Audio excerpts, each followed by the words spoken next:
Hello guys good morning. आज चाहिँ बिहान बिहान हामी यस्तो दुधको तरसँगले नौनी निकाल्यौँ। यसलाई चाहिँ यसरी मिक्सरमा घुरेर पारेपछि यस्तो नौनी निस्किन्छ है। मम्मीले चाहिँ आज नौनी बनाउँदै हुनुहुन्छ। यहाँ चाहिँ हाम्रो आमाले फिनी आँदै हुनुहुन्छ। मामाले त आमा मम्मीको मम्मी आमा साह्रो भएको छैन? खान सक्नु भएको छ?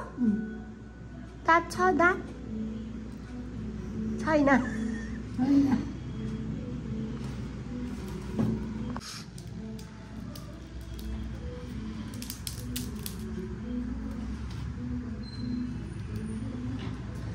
ढेँडो खाने हो क्या आज आमाले नि? होइन ढेँडो खानुहुन्छ न? सेनो कराई बसालौँ कि त्यो चेप्टोमा फालिन्न नि त देखाएर एकछिन देखिन भयो रेडी भयो गाइस। नौनी रेडी। आमा ढेँडो खाने कि भात? ढेँडो खानुहुन्छ कि भात? ढेँडो बनाउने रे क्या आज? एक गाँस भन्दा दुई गाँस खाने। धेरै खानुहुन्न फेरि? यो त बन्दै छ र त बिग्रियो होला नि खाने धेरै। यो के हो नानी? यस्तो यो गसमा थियो। यो के हो हिजो कुन्नी माथिबाट त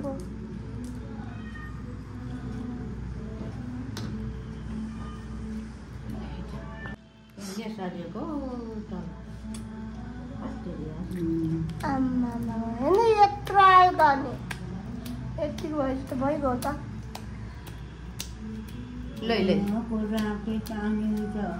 गाउँमा त यस्तो 3-4वटा हुन्छ नि एउटा ठेकीमा गोरस पार्दा होइन आमा?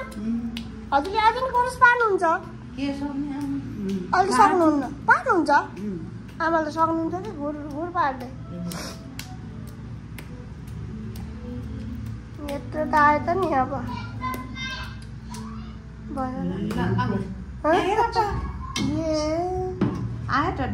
आज घिउ र भात खाने भइयो।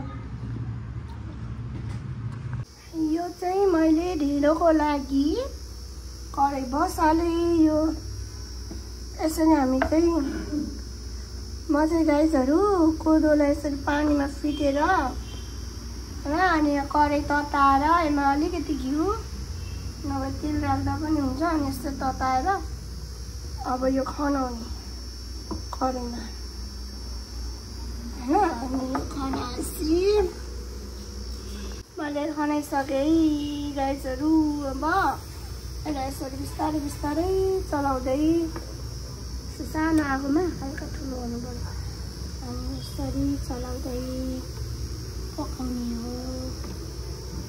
सजिलो तरिका ढेँडो बनाउने हेर्नु त। यसरी डल्लो पर्ने टेन्सन नि भएन। पहिले पानीमा फिटेर राख्यो भने अनि तल घिउ राख्यो भने चाहिँ चप्किन्न कि देख्नुभयो? यो कराईमा चप्किन्छ नि नत्र। घिउ रेडी। हातै दुख्यो आए। यसलाई अब मस्काउनु पर्छ। भुटेको मकै र भट्टा गाइजहरू हेर्नुहोस् त दामी मिठो। योसँग गोरस हुनुपर्छ मुही।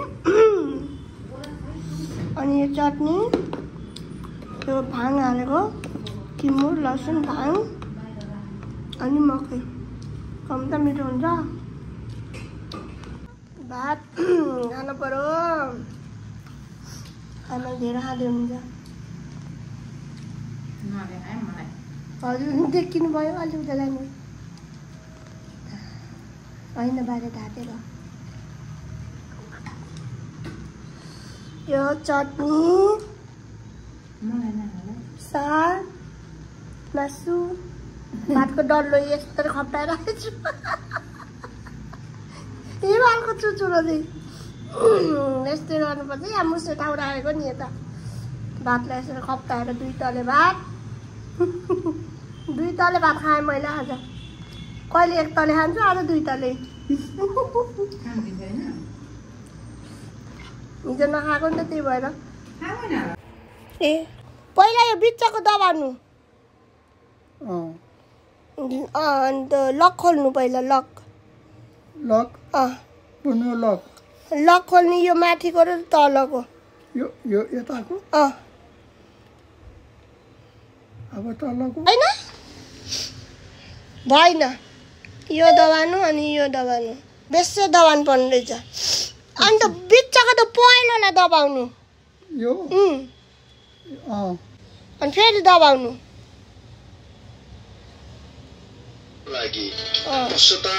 अरू अरू खोज्ने लाउ त ठाडो ढड्कालाई दबाउनु यो ठाडो ढड्का यो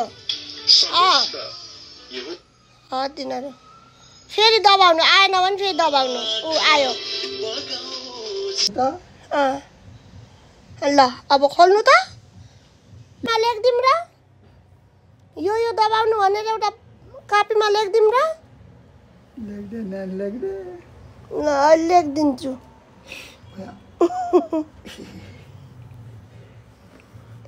चार्ज गरेर राख्नु चार्ज फुल चार्ज छ चार्ज छ न त अब त्यो हटाउन लाउ त छेउको दबाउनु तलको नै त्यही तल त्यो ए रहेछ चार्ज त ए ल एउटा लेख्दे त ल म लेखेर ल्याइदिन्छु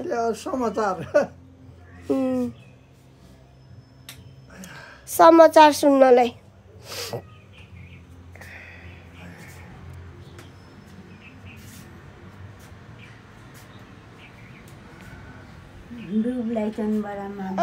हजुरबा डुब्लाउनु भयो अहिले त हाम्रो बिरालो नुहाइमुनि गरेर नुहाएर बसेछौँ र नुहाइदिएको हो आज हाम्रो जुकेलाई हेर्नुहोस् त गाईहरू यता हेर्दो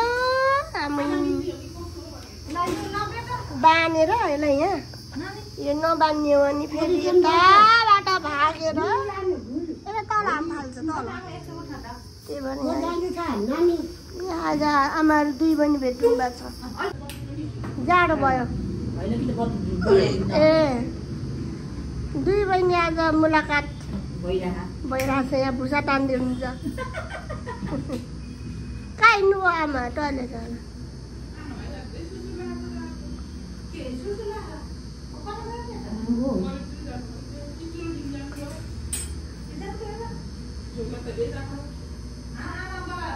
आमा भुसा तान्नु आनन्द आउँछ होला नि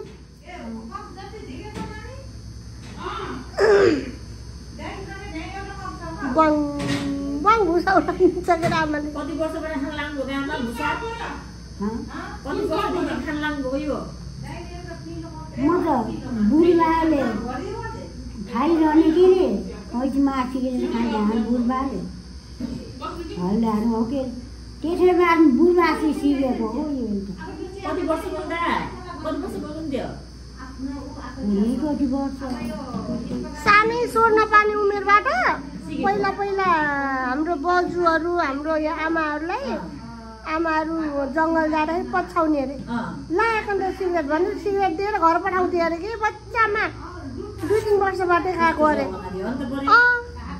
आजकलको केटाकेटीलाई मिठाई दिएर फकाउँछन् त्यो जमानामा सिगरेट अन्त रक्सी पारेर बस्दाखेरि एक घन्टा बटुको थापेर बस्ने अरे रक्सी लाइन लागेर हाम्रो बजुले कुरा गर्नुहुन्थ्यो कि साल बजुले आमालाई जाडो भएछ जाडो भयो चिसो पङ्खा लगाएको के अरे त्यही भएर अहिले त पङ्खा बन्द गरेको त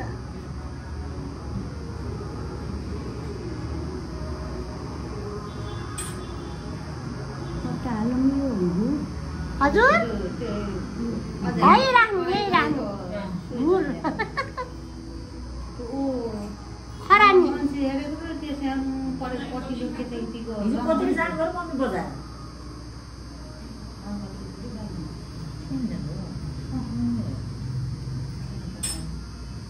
स्वेटर किन्छु एउटा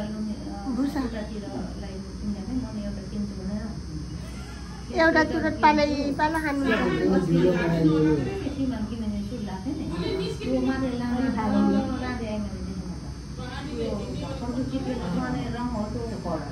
कति वर्षदेखि सिक्नु भएको चुरोट खानु भन्छु कि मैले अनि अन्त ठन्डोमा बोइललाई बोक्ने त्यहाँ त दिदी खाने दिदीले बोइललाई दिने पन्ना खाने गरेर पहिला पहिलाको त बुढा खाएर अन्त होइन बच्चैदेखि खाने कि चुरोट मेलमा जाने भरे अन्त त्यही त नि आमा दुई बहिनी कति रमाइलो यत्रो वर्षसम्म होइन दुई बहिनी सँगै हुन पाउँदा साथीले आफ्नो आमा काम गर्न जाँदाखेरि फेरि कसैलाई सिरेर दिने हो कसैलाई फेरि यता बुढमा के दिने अरे मम्मी रक्सी सिगरेट खाने रक्सी दिने साथीलाई सिगरेट अरूलाई हेरेर बुढमा रक्सी दिन्छ नि त भाडा लागि बजेट काम गर्न सिगरेट नखानेलाई रक्सी त्यो त पहिला पहिला बुढापाकाले त सिगरेट र रक्सीमा भुल्ने आजकल केटाकेटा मिठाई दिने पिनी मान्छे बोल्नु सक्दैन अहिले पहिलाको त खानपिनै राम्रो हुन्थ्यो कि सबै बिसादी औषधि हालेको अर्ग्यानिक तरकारीको सबै औषधि हालेर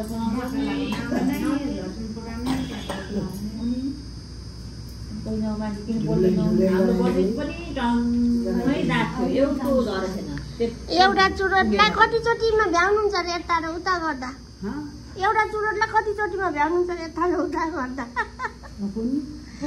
2-3 चोटि त गराउनुहुन्छ होला चुरोट कति 2 हप्ता होला ठिक भन्छ ला स्वाकितिमो केही हुन्न यो सबै फुल घर धुपिन्छ गाडी यतिमा मात्रै हो कति रमाइलो माथि छैन आवाज माथि छैन यो भुरार मुनि छैन यहाँबाट त तिमीले गरेन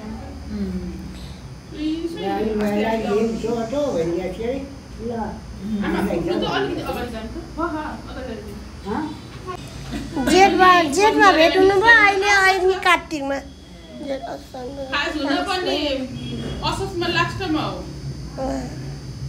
टाइममा आउनुपर्छ कि जचाउन आउनुहुन्न आमा दबाई अहिले धेरै दिएछ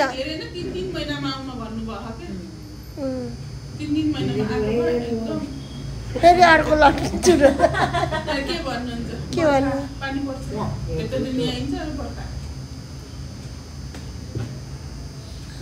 अब छुट्टिने दुई बहिनी अब कहिले भेट हुने हो ए एक महिना अहिले धेरै बस्ने गरे आउनु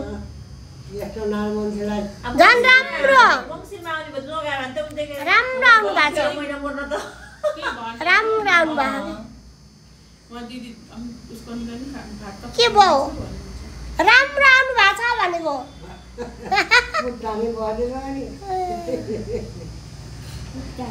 पुट्टाकै मात्र खिच्नेलाई फेरि मैले फेरि ए नखिच भयो यस्तो पुट्टाने बस्ने गर्ने अरू चुरोटलाई रमाइलो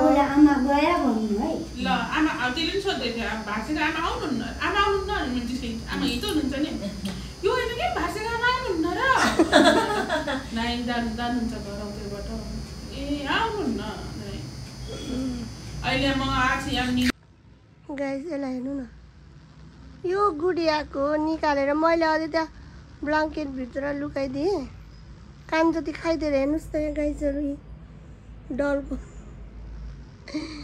आयो मैले माथि राखेको थिएँ डलहरू त्यहाँबाट निकालेरै यस्तो छ आज नुहाइदिएको अनि अब उसलाई सुत्न मन लागिरहेछ त्यही भएर सुत्ने तर्खर गरिरहेछ है यो होइन पुरै डलको कान खाइदिएर छ दुईतिरकै कान हो कि फेरि खाएको पनि यस्तो भएछ नि हेलो जुकु बुझ्छ कि मेरो नाम जुकी हो भनेर हेर्नु न कति राम्रो हात हल्लाएको गाइस हामी चाहिँ यहाँ छौँ हरेक सामान 160 अरे यहाँ चाहिँ अब हामी के लिन्छौँ त जे लगे पनि 160 रे कि पिसलाई उयो माथिको राम्रो भाइ हेलो नै यो यो हो न अलिक सानो हुनुपर्ने कि एक पाथी होला बियरको गिलास ल गाइस अरू सामान चाहिँ यहाँ छ है मेरो यो सेरामाइको के भन्नेको भाडा अरे हेर्नु न यो कस्तो राम्रो यसलाई पनि 160 हो है गाइस यो भाडा हेर्नु त कति राम्रो नि यो प्लेट कतिवटा 4वटा न हो दामी के भन्थ्यो सेरामिक भन्थ्यो न यो हेर्नु त साथीहरू कस्तो राम्रो छैन त दामी यहाँ माथि आउँछ न अनि यहाँ आज पत्रिका बिछाएर राखेको धुलो हुन्छ भने हेर्नु त बरु पत्रिका च्यातेर ल यसको बदमास कतिसम्मको चकचक होला त यो के गरेको नो यसलाई त यहाँ तल हौ पुरै च्यातेर टुक्रा जति यहाँ तल तल खसालेछ कुनै त यहीँ छ च्यात्दै फाल्दै हेर्दै जति लखटे पनि आउने कि यही माथि किन होला यो ल यहाँ माथि नआउनु र मैले केही न केही राख्नुपर्ने भयो